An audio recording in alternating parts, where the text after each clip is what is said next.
लीजिए प्यारे बच्चों, लेकर आ चुके हैं आपके लिए क्लास 10th मैथ का वार्षिक परीक्षा पेपर। लगातार बच्चों के कमेंट हमें देखने को मिल रहे थे कि सर आप जो है मैथ का वार्षिक परीक्षा पेपर कब तक लेकर आओगे। तो फाइनली आज की इस वीडियो में हम आपको पूरा का पूरा रियल पेपर लेकर आ चुके हैं। जैसा कि आप यहाँ पर देख सकते हैं, ऐसा ही पेपर आपको जो है 24 फरवरी को आपको अपनी वार्षिक परीक्षा में देखने को मिलेगा। अगर आप भी कक्षा 10वीं के छात्र हैं और आप जो है 24 फरवरी को मैथ का पेपर देने वाले हैं तो ये वीडियो आपके लिए बहुत ही महत्वपूर्ण होने वाली है। अगर आप इस वीडियो को पूरा देखते हैं लास्ट तक तो आप जो है वार्षिक परीक्षा में काफी अच्छे अंक लेकर आओगे, ये हमारी गारंटी है। तो चलिए वीडियो को जल्दी से शुरू करते हैं। वीडियो को आपको बिल्कुल भी मिस नहीं करना है। अगर आप वीडियो को मिस करते हैं जिसमें आपका ही नुकसान होने वाला है, तो आपको वीडियो को बिल्कुल भी मिस नहीं करना है। हिंदी और इंग्लिश दोनों वर्जनों में आपका ये पेपर होने वाला है। तो चलिए वीडियो को जल्दी से शुरू करते हैं। आप यहाँ पर देख सकते हैं, निम्नलिखित में से सत्य सत्य आपको यहाँ पर चुनकर लिखना है। ये आपके 6 नंबर की होने वाले हैं। पहला प्रश्न आपसे यहाँ पर पूछा गया है, समरूप त्रिभुजों के क्षेत्रफल सदैव बराबर होती हैं। तो छात्रों ये आपका बिल्कुल असत्य हो जाएगा। इसके बाद में दूसरा प्रश्न है आपका 1, 2, 1, 3 एक समांतर श्रेणी एपी नहीं है, तो ये आपका सत्य है। और इसके बाद में दूसरा प्रश्न आप यहाँ पर देख सकते हैं, किसी बिंदु की बाय अक्ष से दूरी उस बिंदु का बाय निर्देशांक होती है, ये आपका असत्य हो जाएगा। इसके बाद में चौथा प्रश्न आपसे यहाँ पर पूछा गया है, शंकु का आयतन πr² 2 है, तो ये आपका असत्य है। और इसके बाद में पांचवा प्रश्न आप यहाँ पर देख सकते हैं, घटना ई की प्रायिकता एक ऐसी संख्या पी ई है कि 0 = पी ई = 1, तो ये आपका बिल्कुल सत्य है। इसके बाद में छठवां प्रश्न आप यहाँ पर देख सकते हैं, दीर्घवृत्त खंड का क्षेत्रफल संगत त्रिज्या खंड के क्षेत्रफल से कम होता है, तो ये भी आपका जो है असत्य हो जाएगा। और इसके बाद में प्रश्न नंबर 2 में आपको जो है सही जोड़ी का मिलान करके लिखना है। आपको यहाँ पर पेपर में कुछ इस प्रकार देखने को मिलेंगे, स्तंभ ए और स्तंभ बी। पहला प्रश्न का आपको जो आंसर है वो आपका होने वाला है 9। और इसके बाद में दूसरा प्रश्न आपसे पूछा गया है, दूसरे का आपको जो आंसर होने वाला है वो आपका 1 हो जाएगा। और तीसरा है आपका साइन थीटा, जिसका जो आंसर है साइन यू का वो आपका 0 होने वाला है। और आप यहाँ पर देख सकते हैं, चौथा प्रश्न आपसे पूछा गया है, कोण थीटा वाले त्रिज्या खंड का क्षेत्रफल, तो इसका जो आंसर है चौथे वाले का वो आपका होने वाला है थीटा और बटे में 360 गुणित πr² 2, ये आपका करेक्ट आंसर हो जाएगा। इसके बाद में पांचवा प्रश्न आप यहाँ पर देख सकते हैं, अर्धगोले का पृष्ठीय क्षेत्रफल, तो बच्चों इसका जो आंसर है पांचवे वाले का वो आपका होने वाला है 2πr² 2, ये आपका करेक्ट आंसर हो जाएगा। और छठवां प्रश्न है आपका, अर्धगोले का संपूर्ण पृष्ठीय, तो बच्चों इसका जो आंसर है वो आपका होने वाला है ये वाला 3πr² 2, ये आपका करेक्ट आंसर हो जाएगा। ये आपका इंग्लिश मीडियम वालों का होने वाला है, जो भी बच्चे इंग्लिश मीडियम के हैं। और इसके बाद में प्रश्न नंबर जो है 3 में आपको एक शब्द एक वाक्य में उत्तर लिखना है, ये भी आपके 6 नंबर के होने वाले हैं। पहला प्रश्न आपसे यहाँ पर पूछा गया है, द्विघात समीकरण का मानक रूप आपको यहाँ पर लिखना है। तो बच्चों इसका जो आंसर है वो आपका होने वाला है a गुणित 2 + b r + c = 0। और इसके बाद में दूसरा प्रश्न आपका, दो त्रिभुजों के समरूप होने की कोई एक शर्त आपको यहाँ पर लिखना है। तो बच्चों इसका जो आंसर है वो आपका होने वाला है, उनके संगत कोण बराबर होते हैं। और इसके बाद में तीसरा प्रश्न है आपका, मूल बिंदु कोष्ठक 0, 0 से बिंदु कोष्ठक x1 y1 की दूरी आपको यहाँ पर लिखना है। तो बच्चों इसका जो आंसर है वो आपका होने वाला है a = r² 2 + y में 2। इसके बाद में चौथा प्रश्न आप यहाँ पर देख सकते हैं, किसी खंबे की छाया तथा ऊंचाई समान होने पर सूर्य का उन्नयन कोण कितना होगा। तो बच्चों कितना होगा, 45 डिग्री होगा। जल्दी से आप स्क्रीनशॉट ले लीजिए, आपको बिल्कुल भी मिस नहीं करना है क्योंकि बहुत ही इंपोर्टेंट क्वेश्चन आपके होने वाले हैं। और इसके बाद में आप यहाँ पर देख सकते हैं, पांचवा प्रश्न आपसे यहाँ पर पूछा है, कोण थीटा एवं त्रिज्या r वाले त्रिज्या खंड के संगत चाप की लंबाई का सूत्र आपको यहाँ पर लिखना है। तो जिसका आंसर होने वाला है वो आपका होने वाला है 1 = थीटा 360 डिग्री गुणित πr² 2, ये आपका करेक्ट आंसर हो जाएगा।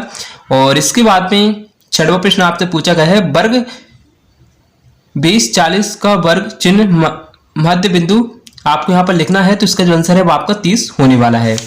और इसके बाद में प्रश्न नंबर 4 में आपको जो है सही जोड़ी का रिक्त स्थानों की पूर्ति करना है। पहला आपसे पूछा गया है, संख्या 6 व 20 का एचसीएफ आपको निकालना है। तो आपको यहाँ पर 4 ऑप्शन देखने को मिलेंगे कुछ इस प्रकार, जिसमें से आपको एक सही सिलेक्ट करके आपको अपनी आंसर शीट में लिखना है। तो बच्चों इसका जो आंसर होने वाला है वो आपका होने वाला है 2। अगर आप इसको टिक करते हैं तो आपका 1 नंबर यहाँ पर पक्का है। और इसके बाद में आप यहाँ पर देख सकते हैं नेक्स्ट प्रश्न। तो बच्चों इसका जो आंसर है वो आपका होने वाला है डी वाला, अनंत अनेक हल होंगे। और इसके बाद में तीसरा प्रश्न आपका द्विघात समीकरण ax² 2 + bx + c = 0 के मूल वास्तविक और बराबर होंगे यदि। तो बच्चों इसका जो आंसर है वो आपको होने वाला है बी। जल्दी से स्क्रीनशॉट लेते जाओ।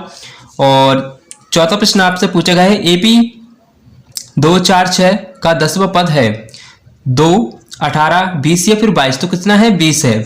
और इसके बाद में पांचवा प्रश्न आपसे पूछा गया है बिंदु कोष्टक 2, 3 तथा कोष्टक 4, 1 के बीच दूरी है।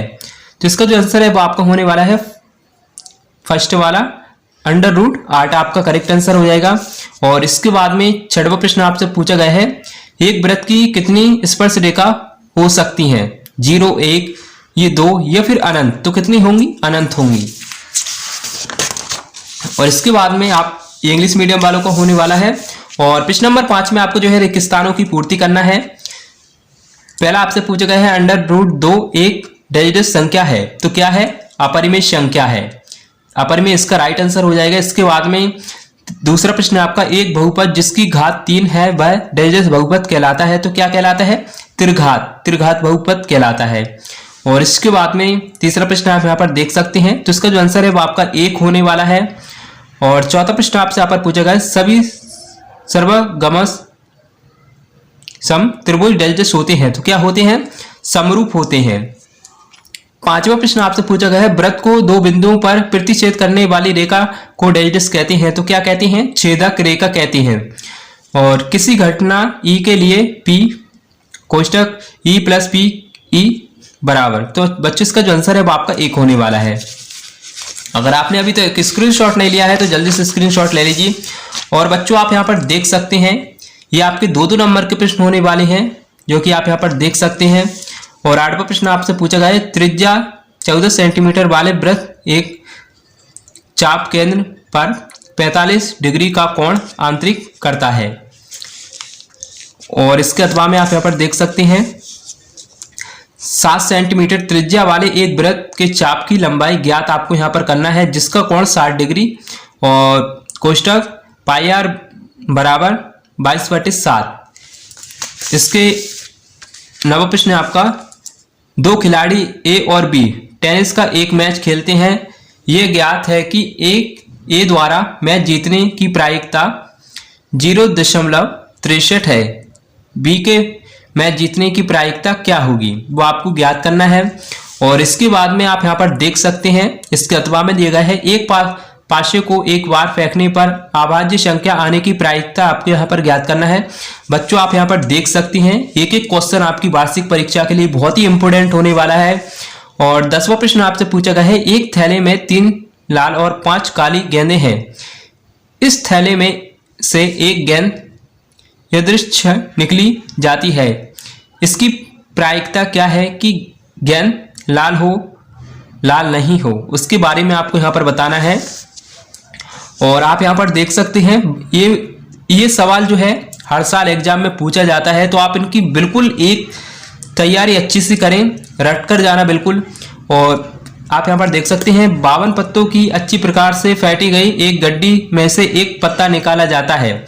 लाल रंग का तस्वीर वाला पत्ता प्राप्त करने की प्रायिकता आपको यहाँ पर ज्ञात करना है। और इसके बाद में आपको जो है आवाज्य गुणनखंड विधि द्वारा 96 और 404 का एचसीएफ आपको यहाँ पर ज्ञात करना है। और इसके अथवा में देख सकते हैं संख्या 148 को आवाज्य गुणनखंड के गुणनफल के रूप में आपको व्यक्त करना है। और 12वां प्रश्न है आपका अंक गणित का आधारभूत प्रमेय का कथन आपको यहाँ पर बताना है। और बच्चों आप यहाँ पर देख सकते हैं एक एक क्वेश्चन का स्क्रीनशॉट ले लीजिए जल्दी से फटाक से।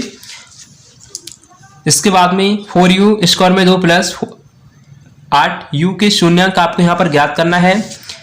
और एक द्विघात बहुपद ज्ञात कीजिए जिसके शून्यांक का योग तथा गुणनफल क्रमश 1/4 और 1/4 है। इसके बाद में आप यहाँ पर देख सकते हैं निम्नलिखित समीकरण युग्म को हल करना है आपको। x + 2y = 8, जो कि आप यहाँ पर देख सकते हैं और जल्दी से स्क्रीनशॉट लेते जाइए। ये भी आपके 2-2 नंबर के होने वाले हैं। AP 2, 7 और 12 का आपको जो है 10वां पद आपको ज्ञात करना है। और इसका जवाब में देख ही सकते हैं आधारभूत समानुपातिकता प्रमेय का कथन आपको यहाँ पर लिखना है और बच्चे यहाँ देख सकते हैं।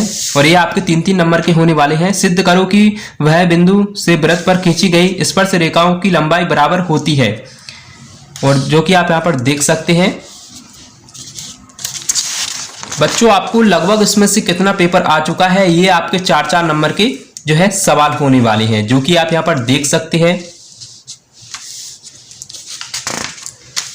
इस साइड में देख सकते हैं। आपको लगभग कितना नंबर का पेपर इसमें से आ चुका है, ये आप हमें कमेंट करके अवश्य बताएं। और आपको वीडियो कैसी लगी, अगर आपको वीडियो पसंद आई तो वीडियो को लाइक अवश्य करें। मिलते हैं एक और ऐसी इंटरेस्टिंग वीडियो के साथ। Thanks for watching. धन्यवाद।